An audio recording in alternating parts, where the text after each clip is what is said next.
Welcome back to another technical deep dive here in the debug zone. Today we're tackling a big question and breaking it down with insights from other users. Hopefully this clears up some misconceptions and helps you get the answer you need. So buckle up, stay a little curious, and let's jump right in.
And that's a wrap.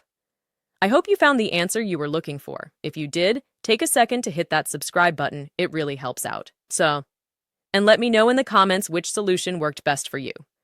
See you next time in the debug zone.